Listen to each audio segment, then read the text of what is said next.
तकरीबन एक साल पहले ट्रायम्फ इंडियन मार्केट में बजाज कोलैबोरेशन के साथ अपनी स्पीड 400 लेकर आया था और जिस प्राइस पॉइंट पर ट्रायम्फ ने उस बाइक को लॉन्च किया था वो प्राइस पॉइंट भी काफी एक्साइटिंग था। लेकिन एग्जैक्टली एक साल बाद ट्रायम्फ अपनी नई मोटरसाइकिल स्पीड T4 लेकर आया है। अब पहली बात तो इस स्पीड T4 और स्पीड 400 में क्या अंतर है, दोनों बाइक्स में क्या डिफरेंसेस देखने को मिलते हैं और इस स्पीड T4 को लाने के पीछे ट्रायम्फ का मकसद क्या है और in terms of ride, handling and performance कितनी अलग ये स्पीड 400 से है। बात करेंगे उन सभी के बारे में इस वीडियो में और वीडियो के अंत में हमेशा की तरह बात करेंगे 3 धांसू और 3 नॉट सो धांसू एलिमेंट्स क्या लगे मुझे इस ट्रायम्फ की नई स्पीड T4 को एक्सपीरियंस करने के बाद। नमस्कार, स्वागत है आप सभी का टाइम्स ड्राइव में एक बार फिर से। मैं हूं अंकुर तनेजा। शुरुआत करते हैं इस ट्रायम्फ की स्पीड T4 के रिव्यू की।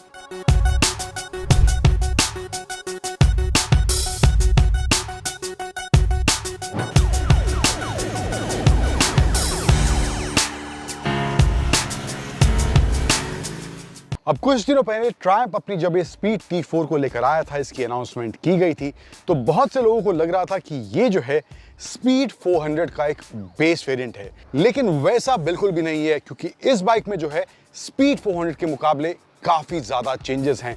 अमूमन जो हम वेरिएंट्स देखते हैं बेस, मिड या टॉप, उनमें डिस्क ब्रेक वगैरह फ़र्क होता है, कुछ फीचर्स कम ज़्यादा होते हैं, लेकिन यहाँ पर जो है उससे मामला कहीं ज़्यादा आगे है। तो क्या क्या पहले इसमें चेंज देखने को मिल रहा है, क्या क्या डिफरेंसेस है स्पीड 400 के मुकाबले, वो मैं आपको बताता हूँ। सबसे पहले जो है टायर की प्रोफाइल जो है वो आपको इसमें डिफरेंट मिलने वाली है। इसमें रेडियल टायर्स नहीं दिए गए हैं, तो यहाँ पर ये चेंज आपको इसके टायर्स में देखने को मिलेगा इस स्पीड T4 के अंदर। देन दूसरा मेजर चेंज जो है वो है फ्रंट फोक्स को लेकर। स्पीड 400 में जो है USD फोक्स आते हैं, यहाँ पर जो आपको टेलीस्कोपिक फोक्स दिए गए हैं। ट्रैवल जो है 43 मिलीमीटर का ही है। इसके अलावा यहाँ पे आप साइड में देखेंगे ब्लैक्ड आउट एलिमेंट्स आपको ज़्यादा देखने को मिलेंगे, जबकि स्पीड 400 में जो है क्रोम फिनिश के साथ एलिमेंट्स दिए गए हैं, लेकिन यहाँ पर मामला ज़्यादा ब्लैक आउट रखा गया है। स्पेशली जो एग्जॉस्ट का ओवरऑल फिनिश है वहाँ पर भी ब्लैक आउट हिसाब किताब ट्रायम्फ ने इस स्पीड T4 के अंदर रखा है। इंजन की बात करें तो वहाँ पर भी चेंजेस हैं। पावर फिगर्स जो है तकरीबन 30 bhp के आसपास, जबकि स्पीड 400 का जो पावर फिगर्स है वो काफ़ी ज़्यादा है। लेकिन टॉर्क की अगर बात करें तो वहाँ पर बहुत मिनिमल सा अंतर है। इसका जो टॉर्क है तकरीबन 36 न्यूटन मीटर्स का है, लेकिन जो स्पीड का है तकरीबन 37.5 है। तो 1.5 या 2 न्यूटन मीटर के आसपास का सिर्फ टॉर्क का फर्क है, लेकिन पावर आपको थोड़ा ज़्यादा कम स्पीड 400 के मुकाबले इस T4 में दिया गया है। अब इसका पर्पस क्या है उसकी बात करेंगे, जब इसकी राइड करेंगे, इसकी हैंडलिंग की बात करें तो वहाँ पर कैसा पावर है उसकी बात करेंगे। एंड ओवरऑल और जो चेंजेस आपको देखने को मिलेंगे, रियर जो टायर है वहाँ पर प्रोफाइल में चेंज देखने को मिलता है। इसमें जो है traction control, ride by wire जैसे फीचर्स नहीं दिए गए हैं, तो ये भी यहाँ पर इसमें कम करा गया है। एंड इसके साथ साथ इसका जो ग्राउंड क्लियरेंस है वहां पर भी तब्दीली हुई है।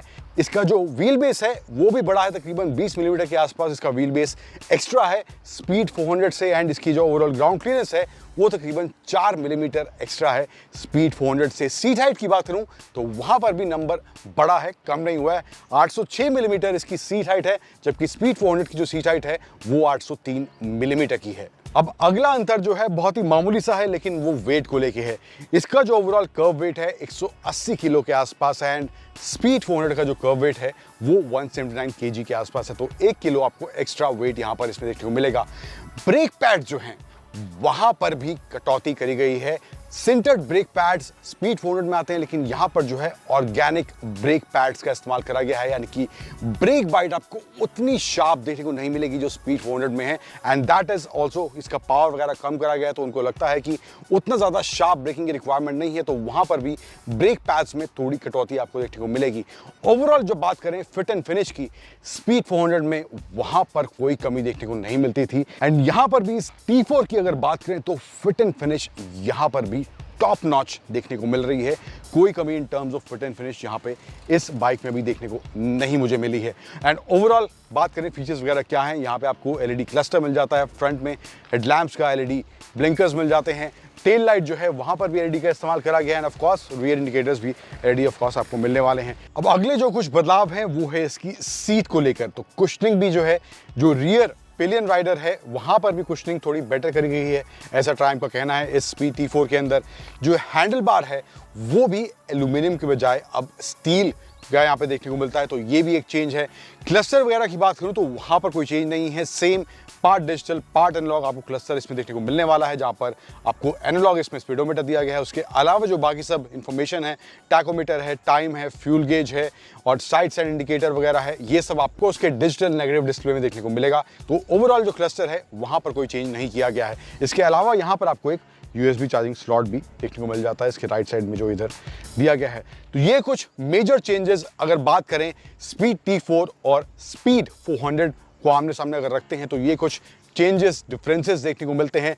बट मेजर चेंज जो एक और हुआ है, जो मैं इंजन की बात कर रहा था, पावर फिगर कम हुआ है, टॉर्क ऑलमोस्ट सिमिलर है। तो overall ride, handling, wheel base जो बड़ा है उसके हिसाब से किस तरह से वहां पर चेंजेस देखने को मिल रहे हैं, कितना बेटर हुआ है या कुछ चेंजेस उसके मुकाबले स्पीड 400 के मुकाबले काफ़ी ज़्यादा in terms of ride and handling इसमें देखने को मिल रहे हैं। क्योंकि ट्रायम्फ का कहना है ये जो बाइक है मेनली सिटी पर्पस के हिसाब से डिज़ाइन और ट्यून करी गई है।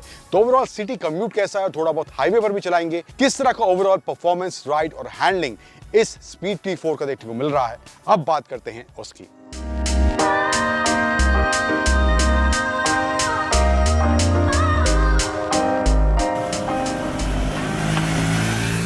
बात अब करते हैं ट्रायम्फ की स्पीड T4 का राइड, हैंडलिंग और परफॉर्मेंस किस तरह से मुझे देखने को मिला है।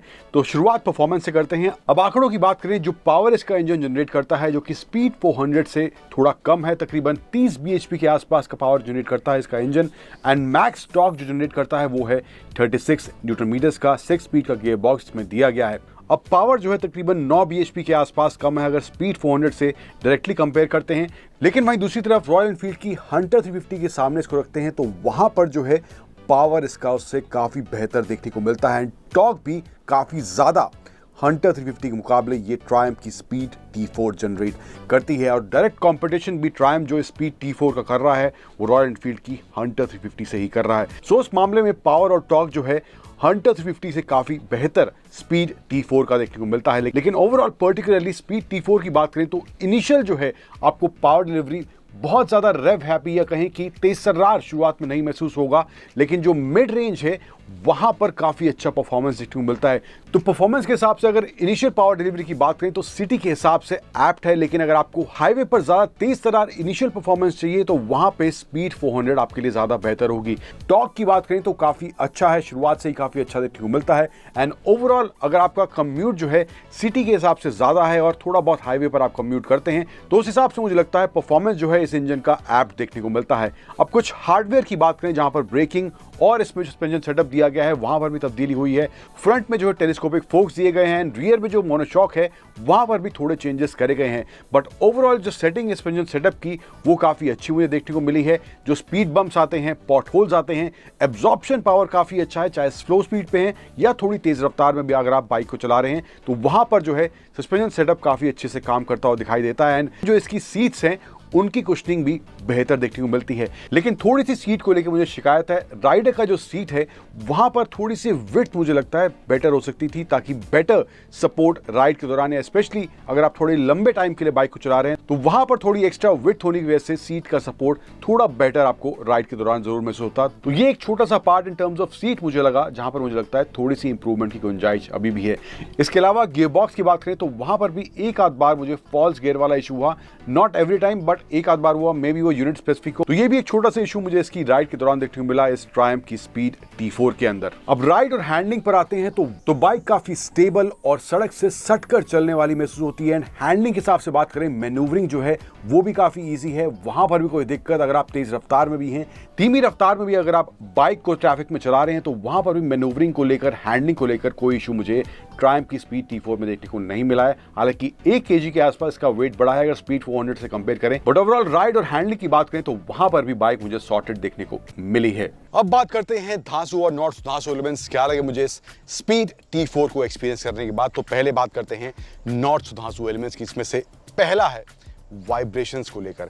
अब ट्रायम्फ कह रही थी कि वाइब्रेशन जो है इसकी बेटर करी गई हैं, कम करी गई हैं स्पीड 400 के मुकाबले। लेकिन जब मैं इसको थोड़ा ज़्यादा रेव कर रहा था, पुश कर रहा था, स्पेशली जब लो गियर था, हाई स्पीड थी, वहाँ पर सीट में, फुट पेग्स में काफ़ी ज़्यादा वाइब्रेशन अभी मुझे फील हो रही थी। बहुत ही माइन्यूट सी या मिनिमल सी वाइब्रेशन हैंडल बार में भी थी, लेकिन सीट और फुटपेग में काफ़ी वाइब्रेशन मुझे इस स्पीड T4 में भी देखने को मिली हैं। इसके अलावा जो अगला नॉट सुधांशु एलिमेंट मुझे लगा है वो है इसके गियर शिफ्ट्स को लेकर। बहुत ज़्यादा नहीं हुआ या बार बार नहीं हुआ, लेकिन कुछ बार फॉल्स गियर वाला इशू मुझे यहाँ पर इस स्पीड 4 के इस 6 स्पीड गियर बॉक्स में देखने को मिल रहा था। तो ये कुछ थे इसके नॉट सुधांशु एलिमेंट्स। अब बात करते हैं धांसू एलिमेंट्स क्या लगे मुझे इस स्पीड T4 को एक्सपीरियंस करने के बाद। देन अगेन जो एलिमेंट स्पीड 400 में भी सॉर्टेड था फिट एंड फिनिश को लेकर, वो यहाँ भी एकदम सॉर्टेड देखने को मिल रहा है। कोई शिकायत in terms of fit and finish इस बाइक में मुझे देखने को नहीं मिली है। देन दूसरा धांसू एलिमेंट जो मुझे लगा है इस बाइक के बारे में वो है इसकी स्पिंजन सेटअप और ओवरऑल सीट का जो कंफर्ट है उसको लेकर। ट्यूनिंग जो है ओवरऑल सिटी के हिसाब से अच्छी है। लो स्पीड पे जो एब्जॉर्प्शन है स्पिंजन सेटअप का तो वो अच्छा देखने को मिलता है। पॉट होल्स हैं, स्पीड ब्रेकर्स हैं, आप स्लो स्पीड पे जा रहे हैं या तेज रफ्तार में भी जा रहे हैं तो वहां पर एब्जॉर्प्शन अच्छा देखने को मिलता है। एंड सीट की जो कुशनिंग है वो भी अच्छा कंफर्ट देती हुई दिखती है इस स्पीड T4 के अंदर। देन तीसरा और फाइनल धांसू एलिमेंट जो मुझे लगा है इस बाइक को लेकर, उसका जो मिड रेंज है वहां पर परफॉर्मेंस काफी अच्छा है। इनिशियली आपको अच्छा पिकअप या परफॉर्मेंस, आपको फास्ट ड्राइविंग अगर आप शुरुआत से चाहते हैं तो वहां पर देखने को नहीं मिलेगा, लेकिन सिटी के हिसाब से बाइक में चाहते हैं कि अच्छा परफॉर्मेंस हो, स्लो स्पीड्स में जो है ट्रैक्टेबिलिटी अच्छी हो लो स्पीड्स में, तो वहां पर ये स्पीड T4 आपको निराश नहीं करेगी। अब अंत में ओवरऑल एज अ पैकेज की बात करें तो फीचर्स थोड़े बहुत कम करे गए हैं स्पीड 400 के मुकाबले, लेकिन जो इसका डायरेक्ट कंपटीशन है रॉयल एनफील्ड की हंटर 350 उसके मुकाबले बेहतर पावर इसमें है, बेहतर फिट एंड फिनिश इसमें देखने को मिलती है, बेहतर टॉर्क देखने को मिलता है एंड इसके साथ साथ फीचर्स भी थोड़े एक्स्ट्रा आपको हंटर 350 के मुकाबले इस ट्रायम्फ की स्पीड T4 में देखने को मिलने वाले हैं। यस, प्राइस थोड़ा सा एक्स्ट्रा है, थोड़ा सा ज़्यादा आपको हंटर के मुकाबले पे करना पड़ेगा, लेकिन मुझे लगता है जिस तरह की फिट एंड फिनिश, जिस तरह की क्वालिटी, जिस तरह का परफॉर्मेंस और जो फीचर्स ट्रायम्फ अपनी इस स्पीड T4 में ऑफर कर रहा है तो उसके हिसाब से मुझे लगता है इसका प्राइस जस्टिफाइड है। और अगर आप इस सेगमेंट में इस कैपेसिटी के साथ कोई बाइक तलाश रहे हैं जहां पर आपका यूज ज्यादा सिटी में है और थोड़ा बहुत हाईवे पर चलाते हैं तो मुझे लगता है वहां पर ये ट्रायम्फ की स्पीड T4 एक अच्छा पैकेज, एक अच्छी मोटरसाइकिल आपके लिए जरूर बन सकती है।